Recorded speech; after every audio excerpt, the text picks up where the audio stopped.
going to be a little uncomfortable.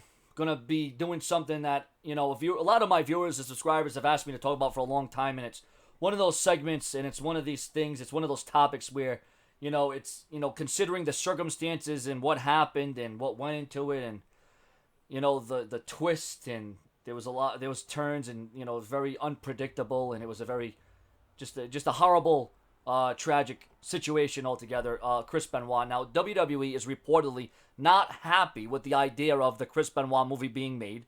It's believed that the movie will show drugs, perhaps steroids or others, along with CTE, chronic traumatic endocarditis, as a possible explanation for why Benoit did what he did. Another crazy idea that goes back to the Kevin Sullivan speculation was to write a scene where Sullivan broke into Benoit's house to add to the speculation that he was involved. The original writer, Richard O. Sullivan, says he left the project because he refused to write the Sullivan speculation into the film, but it would appear as if that will not make the final cut. And there's been different changes and different stars that are going to be involved in this. Some went, some left. And like I said, Chris Benoit, my feelings on Chris Benoit is this: Chris Benoit, the wrestler, one of the most determined, driven, physical, one of the greatest technical wrestlers in the history of the WWE. The wrestler, okay. Now the character, okay. You get where I'm going with this. The character and the wrestler. Now, like I said, this is one of those questions that my viewers and subscribers have asked me for a long time.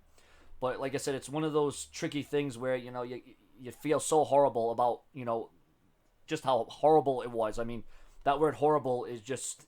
It's not even a word to use. What happened with Benoit, his wife, his kid, and the entire Benoit family. And like I said, Benoit the wrestler and the superstar, I had no problem with, no issues.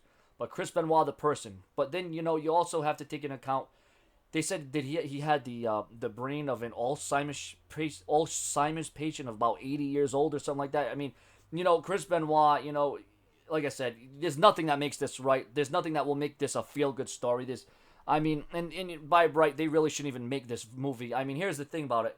As soon as this happened, the WWE did a huge entire tribute show, not knowing the facts, not knowing the proof, and not knowing the evidence.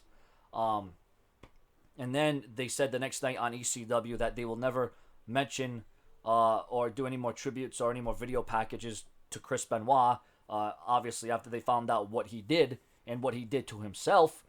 But, just over the last couple of years, the WWE has slowly but surely, put Chris Benoit back on the WWE network. He's now searchable. But, like I said, in my opinion, Chris Benoit, the person, just sadistic, just horrible, But once again, it's, like I said, there's nothing. That's why I didn't want to do a video like this, because my viewers and subscribers have always asked me about my feelings and my thoughts on Chris Benoit. And my thoughts are this: I'm just only going to look at the work of Chris Benoit, the wrestler.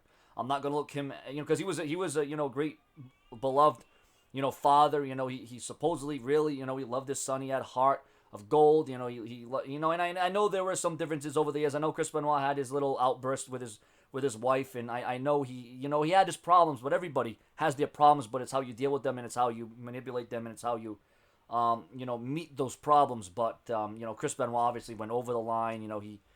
It was probably one of the worst tragedies in professional wrestling, and if anything, that's one of the main caliber reasons why WWE had to switch to a PG product, and, why the WWE had to, be more kid-friendly, and, I think that really killed the business in a way, to a degree, and especially the timing of what Benoit did was absolutely horrible, because they were just in the middle of doing a Vince McMahon storyline, okay, where Chris Benoit really killed himself, but Vince McMahon did a storyline where he went in the limousine on Raw and it blew up, and it was supposed to be a death angle. And as that's going on, which I'll tell you what, that is a storyline I wanted to see. That was something I was like, wow, this is something we can get invested in. And I mean, I know it probably looks stupid, and but I wanted to see where it was going to go. I wanted to see what the next chapter was going to be. I wanted to see how the WWE was going to go about that, but we never did get to that because Chris Benoit interrupted it and ended up killing himself. So, and then, his family, and it was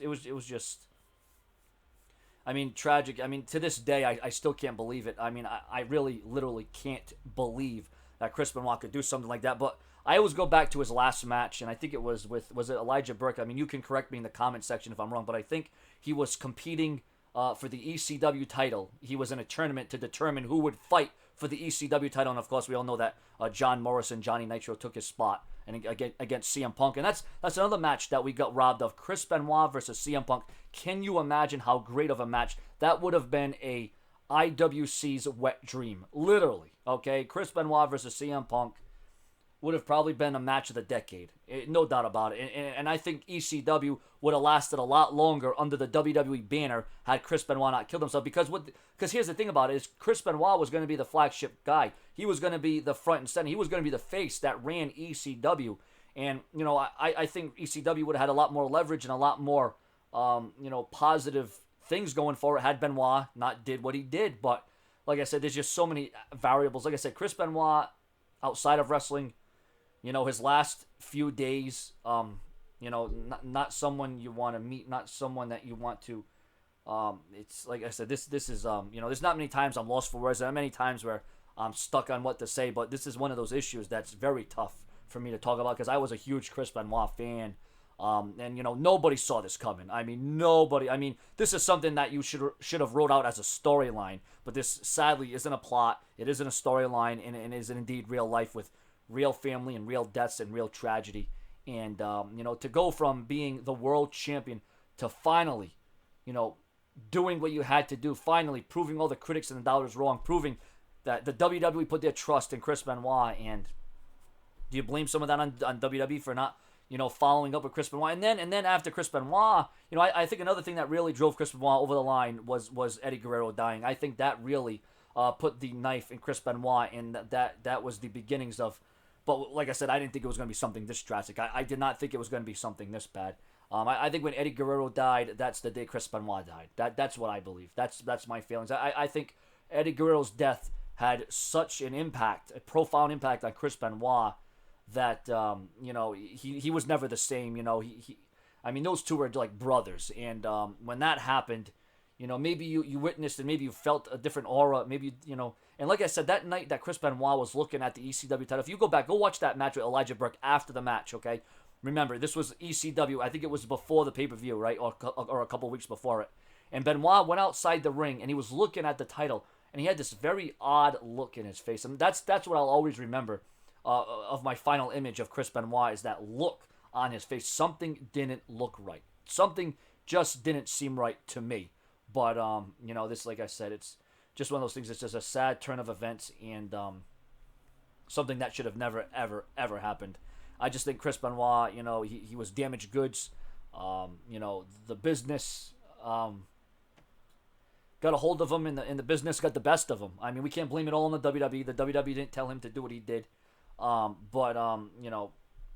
It's just sad. And like I said, Chris Benoit, the wrestler, the superstar, Chris Benoit, the character in wrestling, from what we saw, what we knew, what he did in that ring, his focus, his determination, second to none. One of the greatest of all time. And, did things that, no other wrestler his size should have been able to do, or, the injuries and the ups and downs. But this is Sean's View Entertainment. If you want to buy my merchandise, you can do so by clicking the link above the right-hand corner of the video. Click the link in this video. All you got to do is click the link and buy the official merchandise of Sean's View Entertainment on YouTube.com. And if I were the WWE, I wouldn't be happy with this movie moving forward either, because there's probably going to be a lot of lies, and it's just going to lead to a lot of speculation. It's probably going to make the WWE look bad, and I wouldn't be surprised if the WWE tries to step in and do something so this movie doesn't happen. So your comments, your opinions, and as it concerns Kevin Sullivan, whether he did it or not, whether he had something to do with this, I mean, I don't think so. I know some people would like to think that, but I think just something real tragic, real bad. Something went off in Benoit's head, and he probably, he probably didn't even know what he was doing at this point. I just wish he would have got the right help. I wish he would have saw a doctor. I wish something would have been done to prevent this.